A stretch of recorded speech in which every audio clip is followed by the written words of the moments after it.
let's talk about counting. So far we've actually just worked out all of the probability calculations by hand from first principles. And as we go along, we're going to run into more and more complex situations, and we're going to end up, if we follow the same protocol, repeating many of the same calculations over and over. So let's try to avoid that. So let's talk about a few basic counting techniques that will help us build up these models. So build up more complex probability models without repeating calculations, okay? And where we'll see these have some impact is in scenarios where the outcomes are equally likely, right? And in those scenarios, the probability of an event A is just the number of outcomes in A divided by the total number of outcomes in the sample space. The basic idea is that if you have an experiment and you can break it up into M sub-experiments, and let's say in the ith sub-experiment, you have n sub I choices or sub-outcomes, and you can choose them freely of all the other sub-experiments, then the total number of outcomes is just the product n1, n2 up to nm. All right, so that makes sense at a high level, but let's see an example so you understand exactly what's going on. So let's say what I'm going to do is roll a six-sided die, and how many choices do I have there? Well, 6. So N1, the first sub-experiment here, has 6 choices. And then after I roll the die, then I'm going to flip a coin. And that just has 2 choices, right? So I have heads and tails. And finally, I'm going to, let's say, roll another die, and let's say this one has 12 sides. Okay, so then I'm going to have a third sub-experiment, and it's going to have n3 equals 12. All right, well, now I want to know how many total outcomes can I have? So how many different configurations are there? Well, it's just 6 times 2 times 12, which is 144 total outcomes. That's the basic idea. Now, we'll see this used in more intricate scenarios. So let me give you an example. All right, so let's use this in a more practical setting, okay?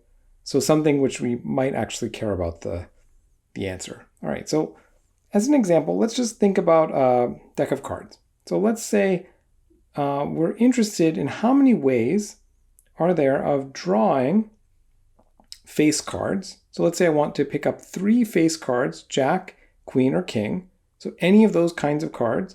I'm going to draw from a standard 52 card deck. And every time I draw a card, I'm not going to put it back. So that's without replacement. So I just keep taking the top card off the deck. And I'm just wondering how many different ways there of doing this. Well, for the first card, I'm going to think about the sub-experiment. So first of all, there's the number of faces that I could have. And the second sub-experiment is the number of suits, okay? So the number of different suits for the cards, right? And remember, I have hearts and diamonds and clovers or clubs and spades, right? And so then that's going to be 3 faces times 4 suits, so 12 options. So 12 cards are face cards. So I have 4 jacks, 4 queens, and 4 kings, so that's 12. For the second card, once I've drawn the first card, I only have 11 options left. And for the third, once I've drawn the second card, I have only 10 options left, assuming the first and second were successful. So I have 12 times 11 times 10 options, so 1320 possible draws. Okay, and now, once I know this count, I might be interested in knowing what's the probability of getting 3 face cards in a row. Okay? Well, how can I work that out? Well, I just take the total number of draws that have what I want and divide it by the total number of periods. So the first card, I had 52 options total, 52 cards. Second card, I have 51 because I took a card out. And for the third card, I have 50. So the total number of possible draws is 52 times 51 times 50, and that's 132,600. All right, so then if I'm interested in the probability that I draw 3 face cards, all I'm going to do is just take the first number and divide it by the second number. So I'm going to have the number of ways to draw 3 face cards, which we worked out on top. I'm going to divide it by the number of ways to draw 3 cards total, which we worked out on the bottom. And that's it. So I'm just going to plug in these numbers, and I'm going to get 1320 over 132,600. And And that simplifies a little bit. I get 11 over 1105. Okay. So the basic idea is that many counting problems can be decomposed into a sequence of what we're going to call sampling problems. What's a sampling problem? Well, a sampling problem consists of n distinguishable elements that I'm going to draw from, and I have k selections to make, right? So I can make these selections either with or without replacement. Let's do examples to understand what this means. So let's say I draw consecutive cards from a deck just like we did. That's without replacement because I'm not putting the cards back every time. If I roll a die twice, then this is with replacement because every time I get a 5, it's not like I'm erasing a 5 from the face of the die. It's still available for me the next roll. The other option I have is that the final outcome might either depend on the order, so it's order dependent, or it's order independent. As an example, let's say I roll 2 dice, and I only care about the sum of the rolls. Okay, that's order independent. It doesn't matter if I got 3-4 or 4-3. Both of them add up to 7. In contrast, if I'm trying to guess my locker combination, maybe I forgot the combination, the order does matter. So maybe I have to try a few different orders before I get it right, and there the order really matters. So let's just develop formulas for each of the 4 possible configurations of these choices, and those are going to be our tools for counting. First, we'll do sampling with replacement and order dependent. This is the easiest one, and in this case, the number of possibilities is just n raised to the k. Let's think about why for a moment. So every time I put the thing that I've selected back, so every time there are always n options, I'm never taking anything out. And the order matters, so all I'm just doing is taking n times n times n, k times, so I have n to the k. So I have k sub-experiments, each of which has n free choices, so I just get n to the k. Easy. Let's do an example. So I'm going to draw from a 52 card deck, just like we did before. And instead of what I did before, I'm now going to replace the card back into the deck and reshuffle it before drawing my next card. Okay, so every time I draw, I'm going to write down what I drew, and then I'm going to put the card back and reshuffle. All right, let's say that I'm going to draw 3 cards, and what I'm interested in looking for, so the particular configuration of cards I'm interested in is seeing, let's say, the 5 of hearts. Okay, so I'm going to draw the 5 of hearts here a little poorly, and then the Queen of Diamonds, maybe even a little more poorly, and then again the Queen of Diamonds. Okay, so those are sort of approximations of what those cards look like. And so how many ways are there of drawing the sequence of cards? So I'm just interested in drawing 5 of hearts, Queen of Diamonds, just one way. How many ways are there to draw any 3 cards? Well, that's where I'm going to apply this formula. Okay, so n in this case is going to be 52, and k is 3. So 52 to the 3, it's 140,608. So then the probability of seeing the sequence is just 1 over 140,608. And I'm done. Okay, so now let's do without replacement. So sampling without replacement, still I care about the order. The number of possibilities in this case is going to be n times n minus 1 all the way up to n times n minus k plus 1. And that can be written as n factorial divided by n minus k factorial.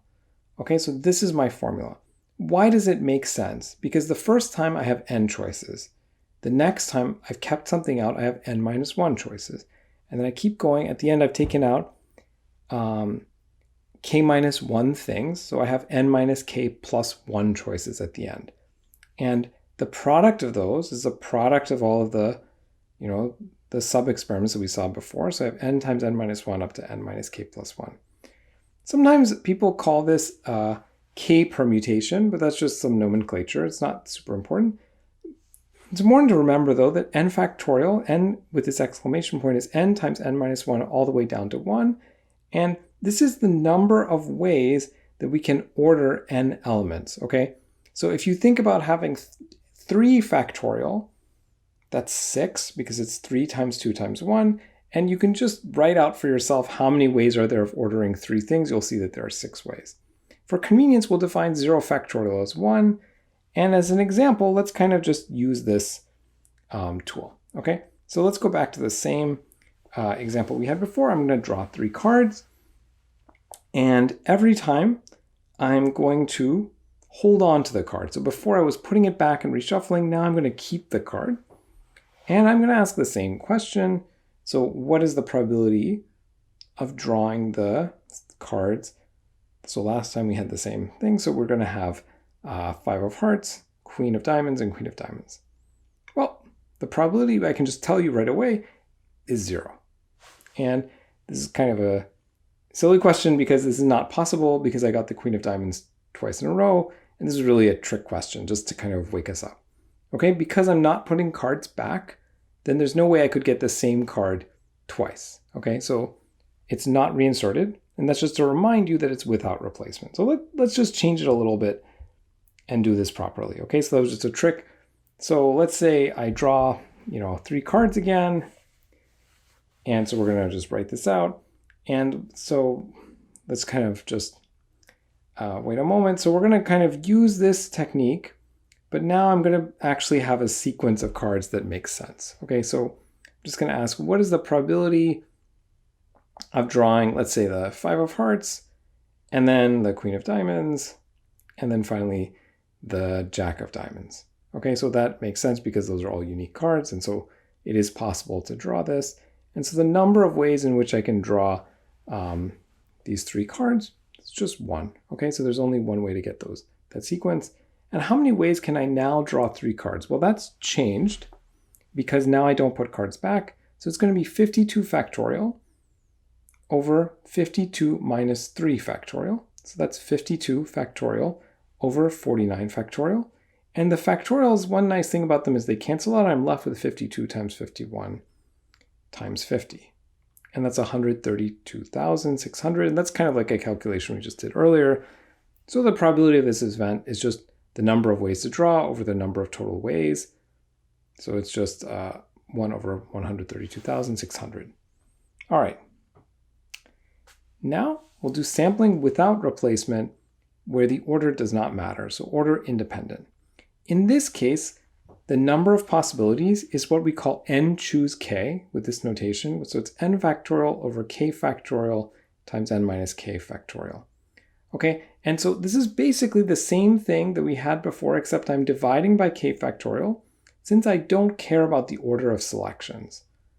Okay, so if you look at this formula before, when I had order dependence, I had n factorial over n minus k factorial. And here I'm also dividing by k factorial since I don't care about the ordering amongst the k things that I've drawn. Sometimes people call this a k combination. All right, so where might this come up? Let's say I'm playing the lottery. And in this lottery, my goal is to select some numbers. So in this case, let's say that there are going to be 5 unique numbers that I have to draw. So that's without replacement. And they have to be between, let's say, 1 and 59. And I just want to know what's the probability that I win. Okay, so I just buy a single ticket. I pick 5 unique numbers. What's the probability that I win? So how many ways are there of choosing the winning number? Okay, well, there's just going to be one winning sequence in this simplified lottery. And how many ways are there of choosing 5 numbers? And the thing to kind of pay attention to here is that the order does not matter. So it's 59 choose 5. That's 59 factorial divided by 5 factorial times 54 factorial, because that's 59 minus 54. So 59 times 58 times 57 times 56 times 55, because it canceled with 54 factorial, and the 5 factorial also opens up on the bottom. I get about 5 million, okay? And so then the probability of winning is just going to be 1 over 5,006,836. All right. So the trick with these problems is often not plugging into the formula, but just recognizing what scenario we're in. And in this case, it's important to recognize that the order of the numbers doesn't matter because, someone will just tell me the numbers. And if I have the numbers, I win. It doesn't matter what order I got them in. Okay, well, let's finish this off. Let's do sampling with replacement order independent. And in this case, the number of possibilities is n plus k minus 1, choose k, which is n plus k minus 1 factorial over k factorial n minus 1 factorial. Okay, we're going to do an example, but before I get into that, this formula is a little harder to see. It's not something I can just tell you in one sentence why it's true. If you look at your lecture notes, you'll see some reasoning for where this comes about, but we're just not going to go into that right now. It's just a formula that's available for us for the purposes of this video. So let's stick with our lottery example. And in my lottery example, I'm going to select 5 numbers again, and I'm going to keep them in the same range. So let's say they're going to be between 1 and 59. But now let's say that I can choose the same number more than once. And this is a little weird. This isn't really the style of lottery that we play, usually, but let's just keep it like this. Okay, so how many ways are there of choosing the winning numbers? And there's still just going to be one way of choosing it. It's just that maybe I have to, maybe the winning ticket could be like 5, 5, 5, 3, 2, right? So I could have 3 5s, which I usually wouldn't see in a lottery, but let's just stick with this. So how many ways are there of choosing 5 numbers? Now it's changed because I can choose the same number multiple times. It's 59 plus 5 minus 1, choose 5, using the formula. So that's going to be 63, choose 5. And that's going to be 63 factorial over 5 factorial times 58 factorial. And we're not really going to open this up. I'm just going to tell you the answer for this is 7,028,847. And so then the probability of winning is just 1 over this 7 million number. Okay, so the scenario is pretty much the same, except now we could have chosen the same number multiple times. So that's the with replacement component, and we get this answer. Let's do one longer example just to get the hang of these tools. So this is more of a probability of drawing a certain hand question. So let's say, what's the probability of drawing 3 kings in a hand of 5 cards, drawn from a standard 52 card deck, and we'll draw without replacement. So I will not put cards back between draws. I'll just keep drawing and hold on to my cards. So there are really 2 sub-experiments in this case. So the way to think about it is that I'm drawing 3 kings to make up my hand. I need 3 kings, and I need 2 other cards to make up 5 cards. I don't really care what those 2 cards are. And implicitly in this problem, those 3 kings are the only kings, so the other 2 cards are non-kings. All right. So how many 5-card hands are there that have exactly 3 kings? That's kind of all we want to know. And so that's the number of ways to draw 3 kings. All right. And times the number of ways to draw 2 non-kings. All right. And the reason for this is that the choices I'm making for the kings don't really affect the choices for the non-kings. I'm free to make those choices independently of the other. So then I have this product in the way that we've seen before. Okay, so this first one is going to be 4 choose 3, right? And the reason I have 4 choose 3 is that I'm sampling without replacement, and it's order independent because I don't care the order in which I've drawn the kings. I just care that I have 3 kings. So I use that formula and choose K. Same thing for the other one. I have 48 cards that are non-kings, and I'm choosing 2. Okay, how many 5-card hands can I draw in this setting? There are 52 cards, of which I'm drawing 5, and I don't care about the order. All right, so then all I need to do to calculate the probability of getting 3 kings in a 5-card hand is just take the number of 5-card hands that include 3 kings, right? We've worked that out. And I'm going to divide by the number of 5-card hands total. And so I'm going to get 4 choose 3 times 48 choose 2 divided by 52 choose 5. And, with a little bit of calculation, I can see that this is 4,512 over 2,598,960. Okay, and that is, an answer. I could simplify this a little bit more, but this is just kind of a quick walkthrough of how you can go about calculating some more complicated probabilities, right? So you could kind of repeat this calculation for any configuration of cards you'd like, and we're going to see over time how to apply this in different scenarios. That's it.